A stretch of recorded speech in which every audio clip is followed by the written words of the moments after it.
Tony Stark goes through more of a character arc in the first 15 minutes of Iron Man 1 than Riri does in 5 hours of this show.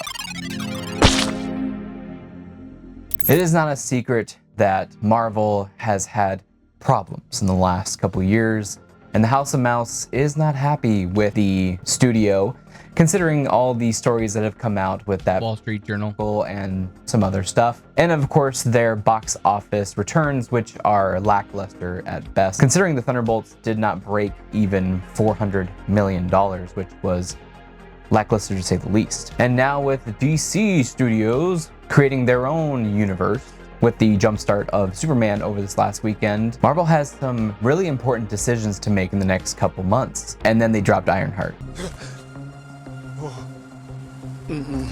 Now I know Ironheart actually came out before Superman, but still, it's in the same summer area, which is super important for people.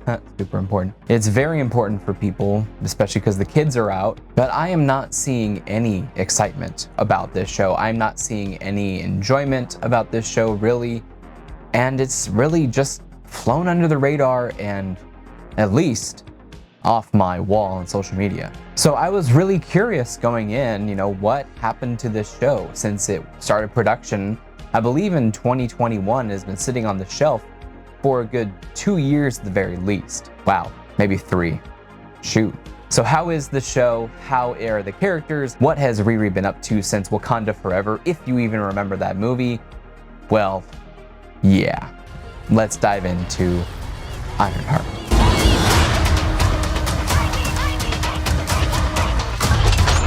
This is wild. A shady bunker. My bunker's not shady. Would a shady bunker have that on the wall? Oh, brother, this guy stinks! I'm just gonna be perfectly honest right off the bat. I did not like this show. I didn't. There are parts that I enjoyed. Mostly, I'll break into the positives, sure. It won't take very long. The first positive is Sacha Baron Cohen as... Sacha Baron Cohen? What's his name? Either way, Borat himself, playing Mephisto. I really liked his character. Of course, he's playing a demon devil, basically the devil, who is seducing multiple characters, and whenever he was on the screen, it definitely was a different vibe.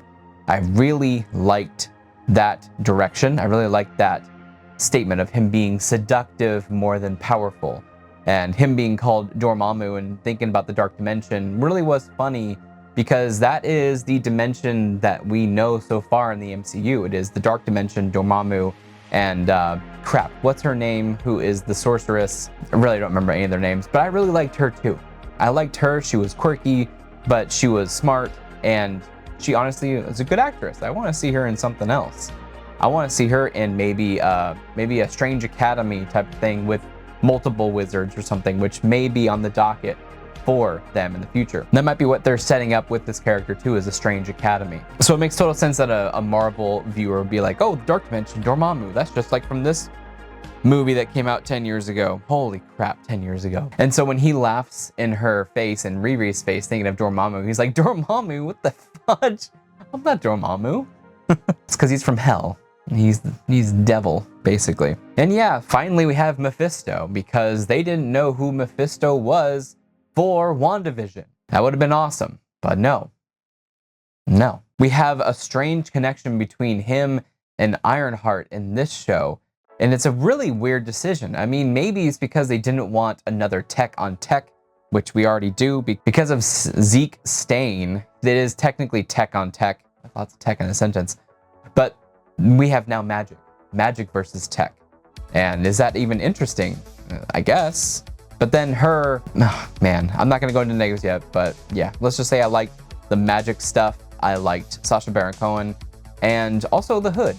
I thought the Hood powers were cool. I thought when he was dressed up in the suit with the Hood, I thought that looked sick. With the pistols, that's a cool costume. Then he goes back to wearing sweatpants with the Hood again or something. But that was a cool costume. I kind of did like her friend Natalie. She was, I mean, quite annoying at certain parts, but I liked the actress and I liked what she was doing, even though, yeah, all that stuff. Trying to think of anything else that I liked about the show. Some parts of the CG looked good.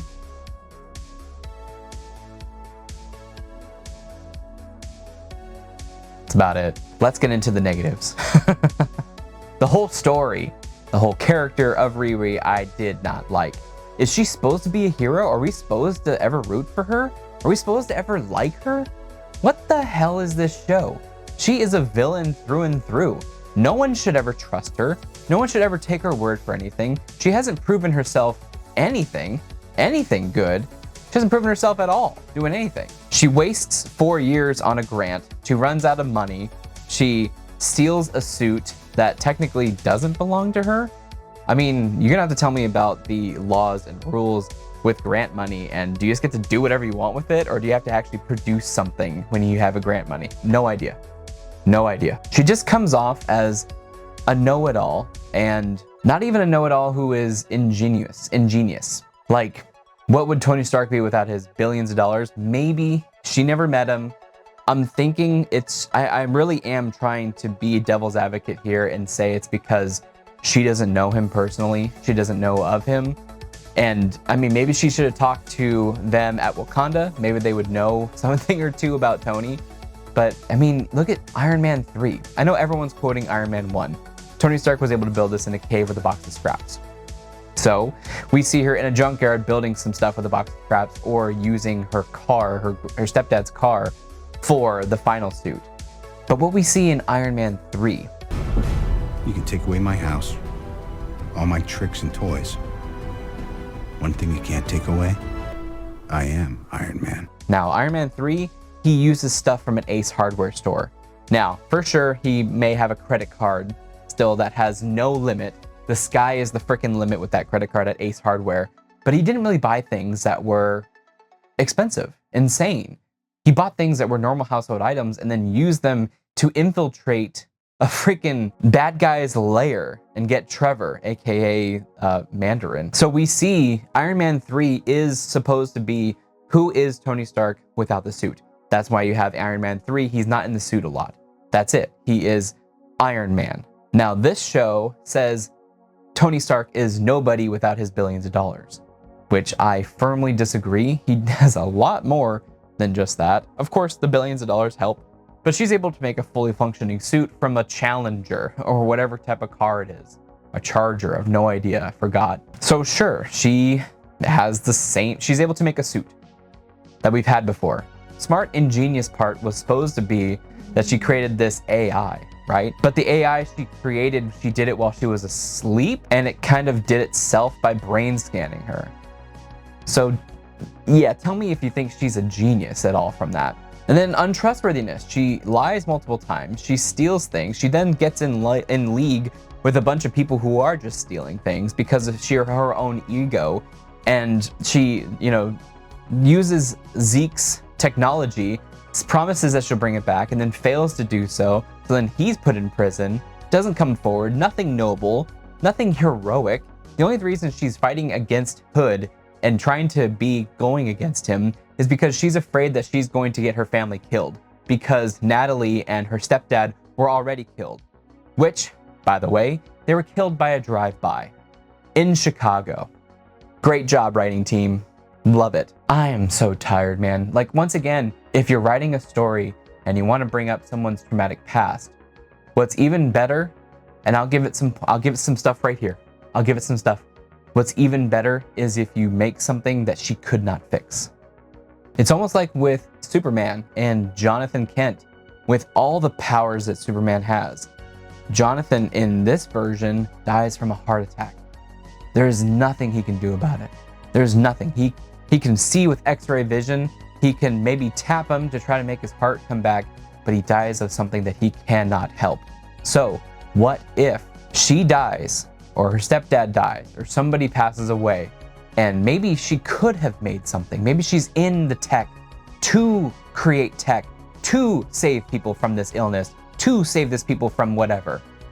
And maybe the iron suit is an allegory for literally body armor for bullets. Maybe that's the reason why she's so obsessed with creating a suit. That way bullets bounce off of her when she's in Chicago. Again, great writing. But what if she's in it for something else? What if she's creating a protective suit that is like a pacemaker or something like that, that's going to like zap them every time they come back, or What if there's some type of illness that is bloodborne and she has to create something for that? That is something to strive for. That is something noble. That is something heroic. We don't have that here. She is purely mad that her money runs out, so she needs to sell answers for money. She's such a genius that she's not able to create any other way of making money or working at any of these companies or working with Wakanda or anything else. No, she's selling answers to students. If you're writing a genius, maybe you should study geniuses. And if you're writing a genius, I guess it's hard to write a genius. Let me know down in the comments below if you think it's hard to write a genius. Because it's multiple times, all of these shows and movies, even Lex Luthor recently in Superman, I think he wasn't written like a genius. He was a dum-dum. Nothing he did was really particularly genius. Other than everyone saying, I knew Riri was a genius. I always heard Riri was a genius. I'm a genius. Riri, you're a genius. Again, you're telling me stuff, not showing me. And that's because, first off, the writer doesn't trust you, the viewer. And second off, they're lazy. They can't think of any action that would equate to genius.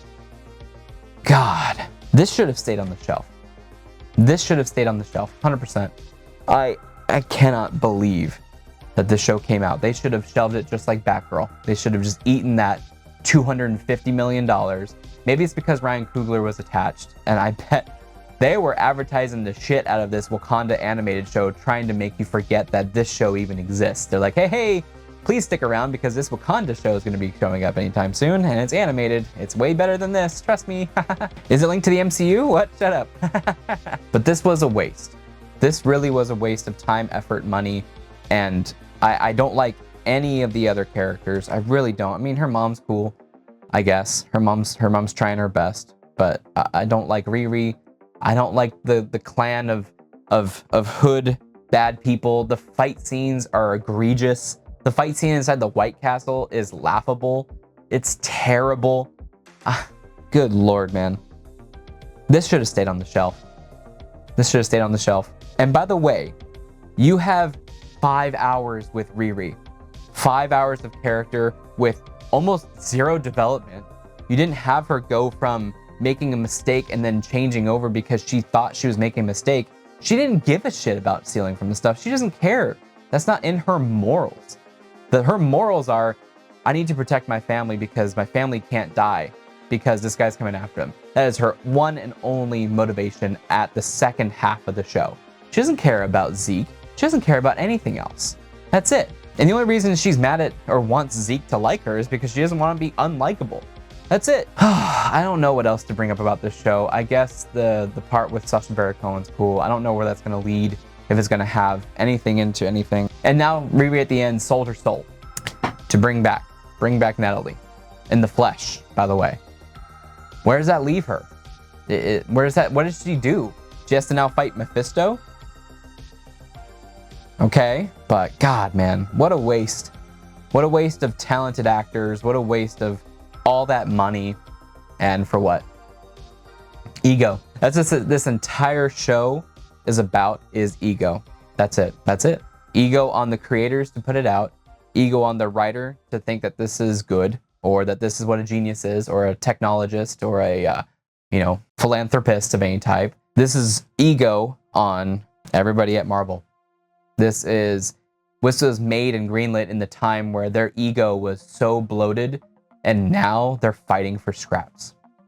And this was just a waste. So I think the problem was all of this had already gone out the window. The money was gone. So the only thing that they could do is either eat the money, in which they maybe would have gotten more money off of, you know? Is there some tax deduction that they can do because this was unreleasable? But really, they could have just not released this and called it a day and then brought Riri back in some other form and fashion. But that's my review. After 5 hours, Riri has gone through zero character development whatsoever, zero learning lessons, anything. That's it. 5 hours. That's 2 full-length movies worth. And then you see Tony Stark has 3 movies, and he goes through one. Just look at the first. Tony Stark goes through more of a character arc in the first 15 minutes of Iron Man 1 than Riri does in 5 hours of this show. He does. Watch it again. That was 30 years ago. That was 20 years ago. But hey, that was the talent that was on the screen at the time. Now we have this.